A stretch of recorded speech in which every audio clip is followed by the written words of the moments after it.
life, I've been a performer, a musician, beloved and celebrated by all. But I have a secret. I'm also a playground for sprites and spirits and worse. The voice that rings inside me now is darker than any that came before. Almost caused a bunch of my fans to rip each other to pieces. But you can trust me. I've got this under control. Step 1. Find out who or what is trying to take control of my mind. Step 2. Make it sorry it ever tried.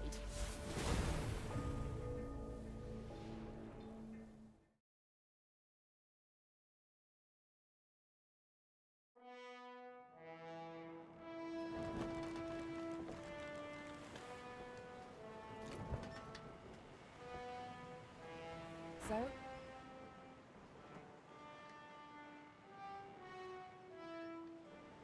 Ready to set sail when you are, Your Holiness.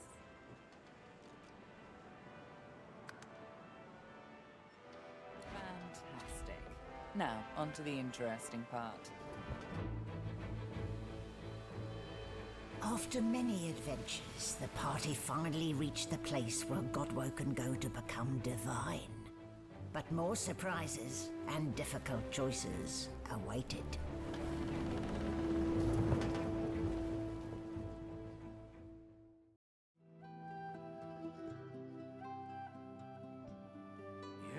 So, Lohse, here we are, the Nameless Isle. I imagine the demon inside you is all aflutter with excitement. And no wonder. Divinity is near at hand, incredibly near. I trust that you'll keep him in check, now more than any other time. If you don't, the result will be cataclysmic, apocalyptic, very, very bad. Carrying on then. Still, it's what's on the inside that counts, isn't that right? And this is the place you're meant to become a god.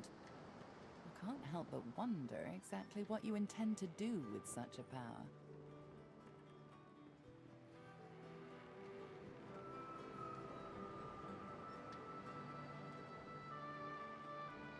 That's true, technically.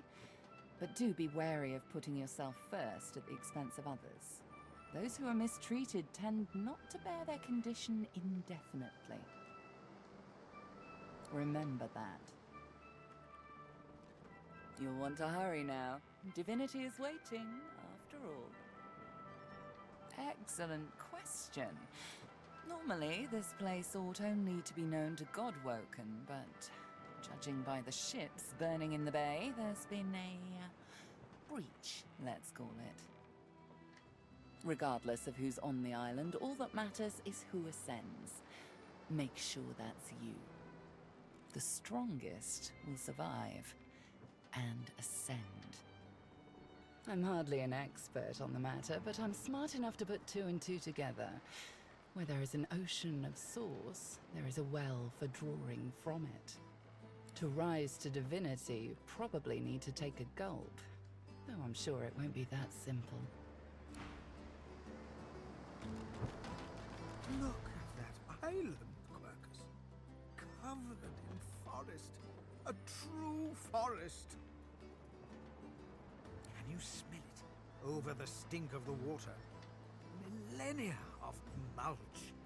Those woods are ancient. Where better to find a clue about the great acorn? Some of those trees could even date back to the first forest. The Knights of Dre will never find us here. A perfect sanctuary to pause and complete our research.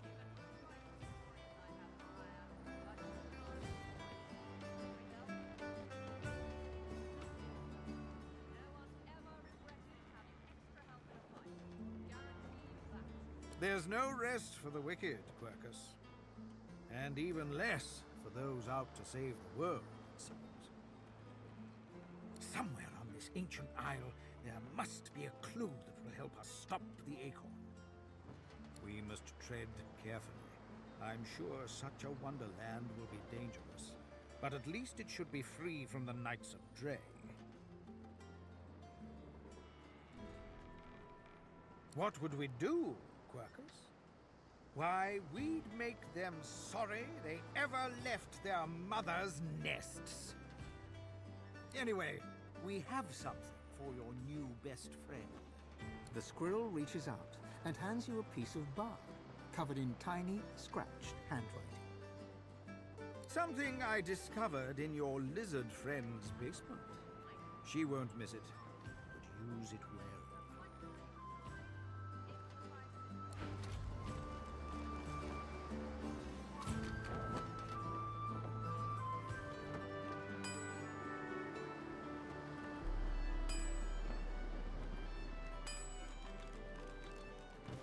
Gareth greets you warmly. He's oddly chipper. More chipper than you've ever seen him, and certainly more chipper than most people mourning dead loved ones. I should thank you. I don't know what came over me. Praise Lucian, I had you to put me on the right track.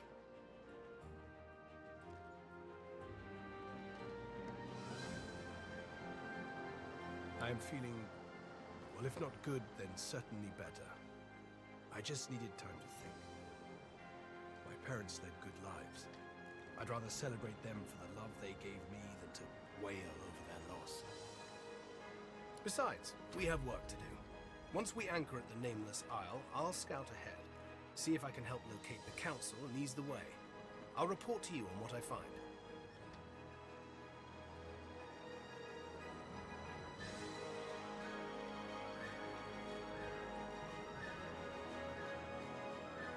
Right you are, right you are. Luckily, I've learned a few lessons, and as you know, I'm a pretty good punch. Gareth winks farewell and hums to himself. You recognize the tune, Blessed and Bold, a hymn praising Lucian. I can sense the raw powers of the source rippling through the air. The island, yonder. It is doom or destiny. Your mind. The demon that's in there. As long as it possesses you, divinity will be his, not yours. You mustn't give it the chance, Lohse. She's a beautiful enigma, isn't she? All elven grace, and her own evil twin to boot. Yet she defies good and evil in a particularly charming, therefore particularly perilous way. I hope to hear her whole story someday. I'm certain it'll be quite the tale. Hello. This island is something else, huh? I'll bet I can find many interesting ingredients here. Of course. Told you I would, didn't I? Sure thing. I'll start hunting that down right away. Don't wait up. Quite a journey I've found myself on with you. Is this where it ends, I wonder? Dangers indeed. You can almost hear the sounds of battle when the wind shifts correctly. And where there's battle, there's bound to be mercenaries. Gleku Duma, the words of the lone wolves. No doubt my former comrades will have them in their employ. Speak their words, and you might pass. Speak their words, and you might pass. Consider it a token of my thanks for the assistance in retrieving anathema. Pursuit of my interests has led me to fall in with some disreputable company in my time. For a short while, one such group was the Black Ring. I know, not something to be proud of, but they let me do as I wished, so desperate they were for aid after the Deathbog cut them down to size. A fine arrangement, until they started preaching about this God King and his infernal covenant. He snorts derisively. The last thing this world needs is another would-be god, and an army of fools willing to follow him.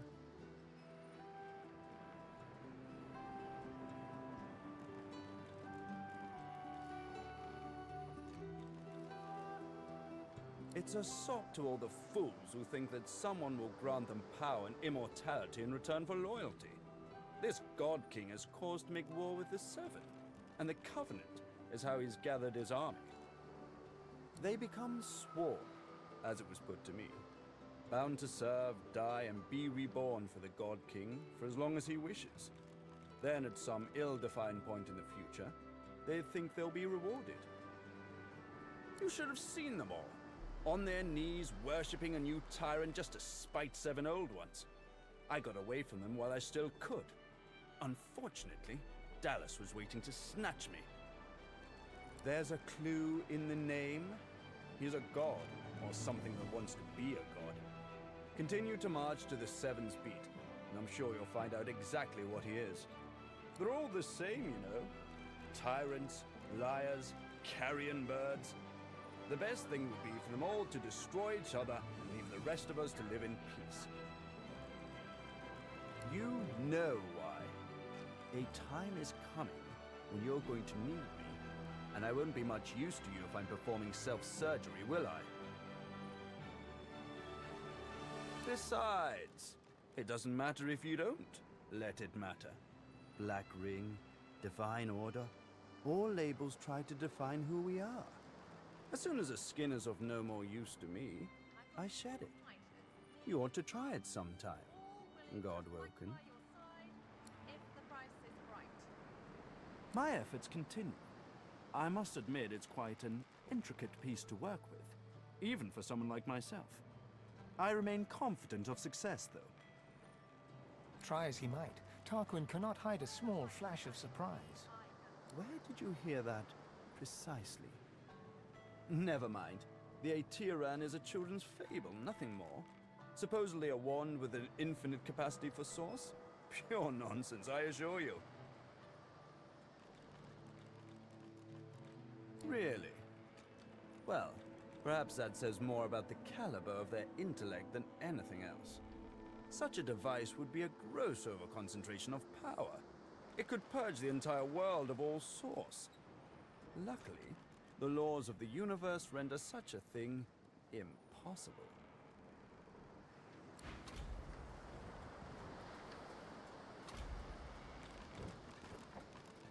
Tread carefully, my dear. Those are Black Ring banners that I spy on the shore.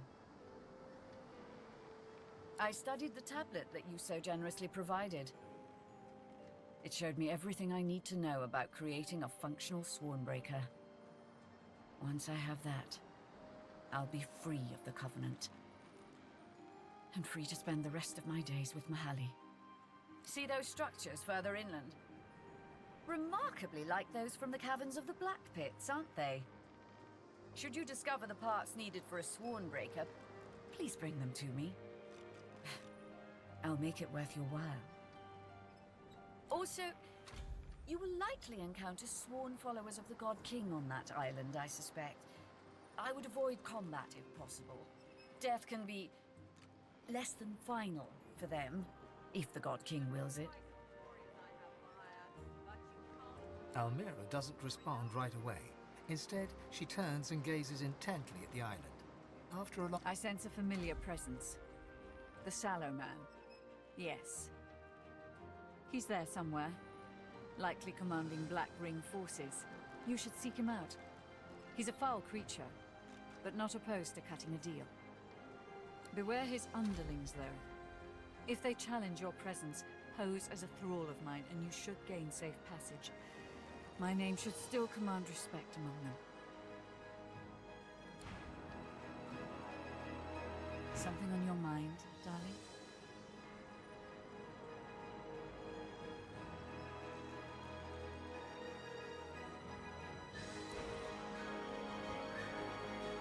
All those Magister ships burning. This is as close as I'm going to that island. Nothing good will come of it. This place is terrible. I can feel the ground quake and the seas boiling. God is here.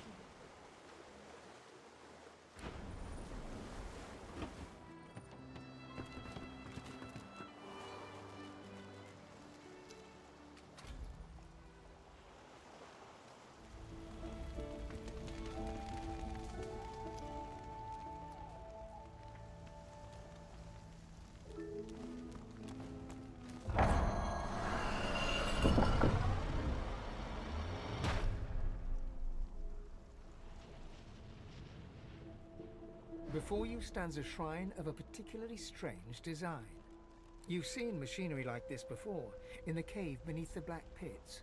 Here too, the apparatus thrums with power and seems to pull you in.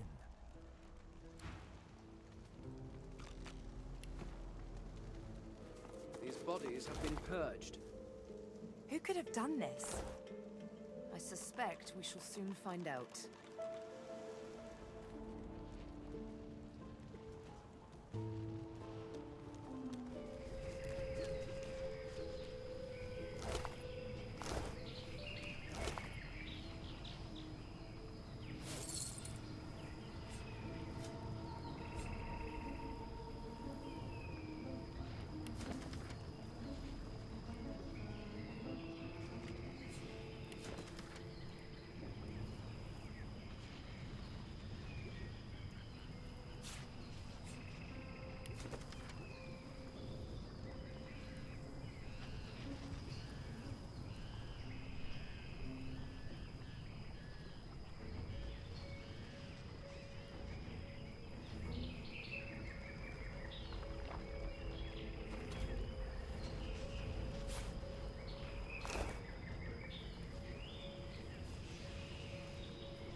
A strange symbol is carved into the stone, details lost to the wear of time. You saw this in your vision at the excavation site. The flaming arrowhead leads to a trial for dragon worshippers. The arrowhead points the way forward.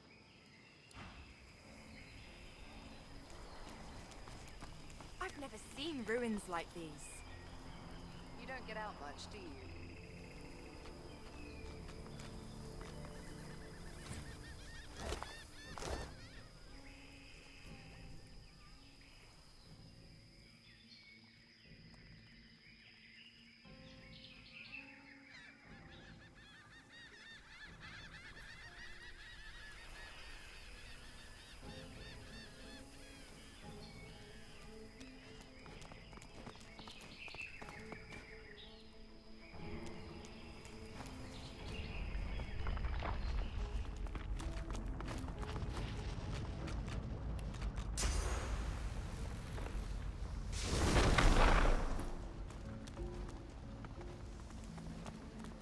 Part of the Divine Order's fleet by the look of it.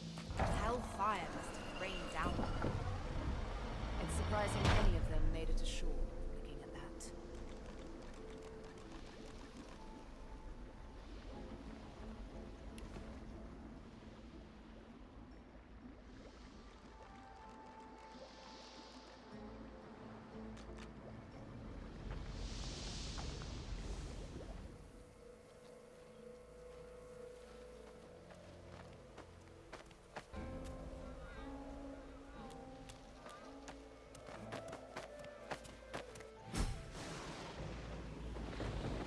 Temple in the clouds. What holds this aloft?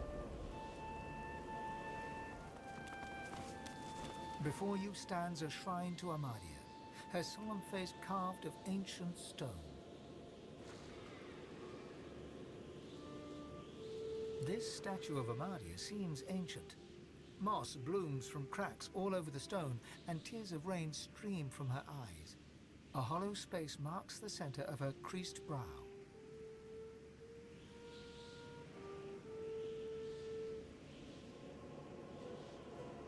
You feel a presence awaken within the stone. An ancient awareness reaches out to you, swirling through every cell of your body and every mote of your soul. Lightning flashes and thunder rumbles. Static electricity crackles all around you and dances over your body. Yet you feel no jolt or shock, and it fizzles out as soon as it touches your skin. Then the awareness recedes from you, ebbing back like a tide until you are left completely alone. Alone with your thoughts, alone with the blessing Amadia left you with.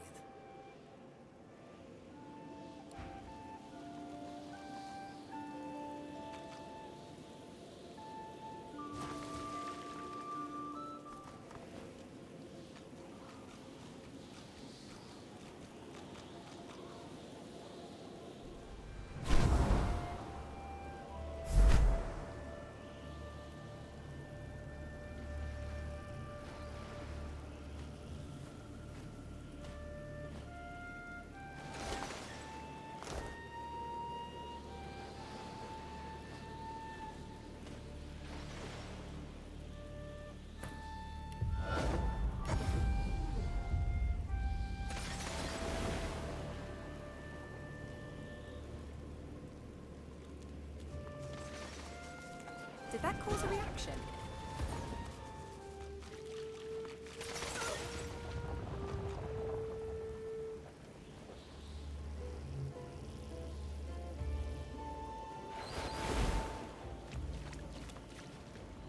Does anything seem different now?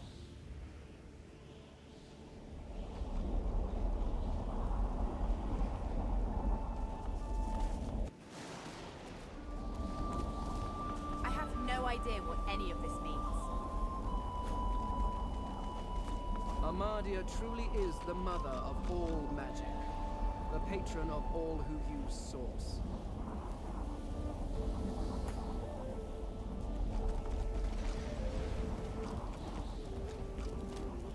More of those damn sentinels. What's that amongst them? On top of the pillar.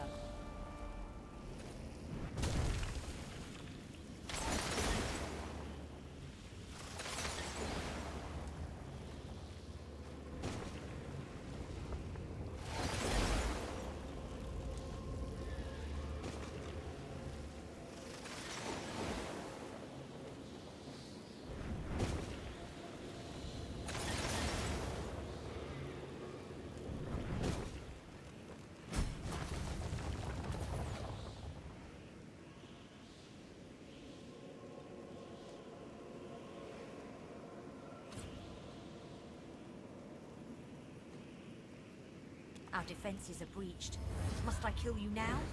It would pain me.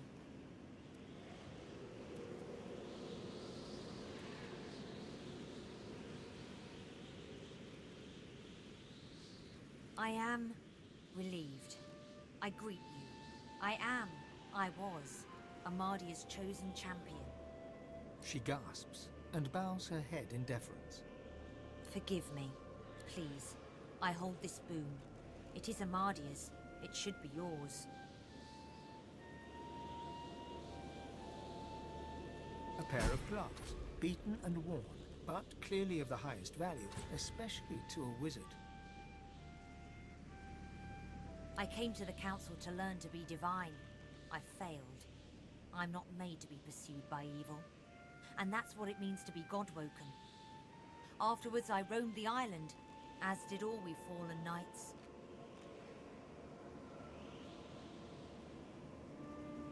But my worst fears came true when the Black Ring came. I fled here. I made sure the temple was defended and went to the altar. I prayed to Amadia for help, but she did not answer. I'm not ashamed to say that I hid. There is untold evil in the world, and it has reached the island. It seeks the God-woken who would be divine. I cannot bear it. Go? There is no go. I belong here. I was God-woken, but for all the evil in the world, I would not be divine. I did not search the world for the others of our kind. My place is here. Yours is inside the mountain. Amadia's altar is at the highest point. Climb to the sky and you may find it. But be warned, Amadia rarely answers now. And when she does, she sounds unwell. May she speak to you with love. She bows her head in deference and allows you to leave. She acknowledges your presence with a simple nod.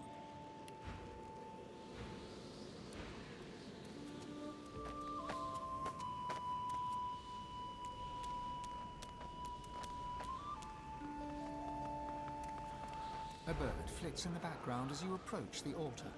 Laying your hand on the weather-beaten stone, you feel a gentle heat. A sense of warmth and peace fills you. As you whisper your words, you feel the world around you melt away. You open your eyes to an old log house, a roaring fire, and a door ajar. Pushing the door open, you find a bedroom, comfortably furnished. In the middle of a bed, wrapped in blankets, is an old, shivering woman. It is so good of you to come. I'm so proud of what you have accomplished, of the hero you are becoming. You will be at the well soon, but first I must ask you for help. She leans forward, grey hair falling to frame her wrinkled face, and whispers.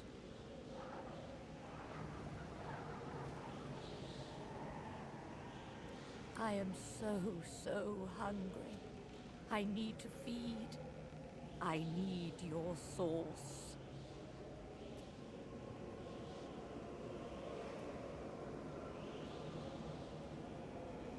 The woman takes you in her arms, pulling you close in a warm, soft embrace. You almost can't help relaxing as her warmth spreads through you. You're still breathing in her scent, the smell of home, when you feel her claws. They press into your back, tearing cloth, breaking skin, pushing deep into muscle. A gasp escapes your lips, and you sense it, her ferocious hunger as she starts to feed. You feel your source draining away, your energy sapping, your own hunger becoming unbearable. You push her away, staggering backwards, until you rest gasping against the door. The figure in the bed draws the curtains and smiles as she is bathed in moonlight. She turns back to you, her grey hair now streaked with gold. She gets out of the bed, walking towards you, but you feel your god pulling you back, pulling you away from her claws. The room fades, but Amadi's moon remains, now emblazoned on the altar before you.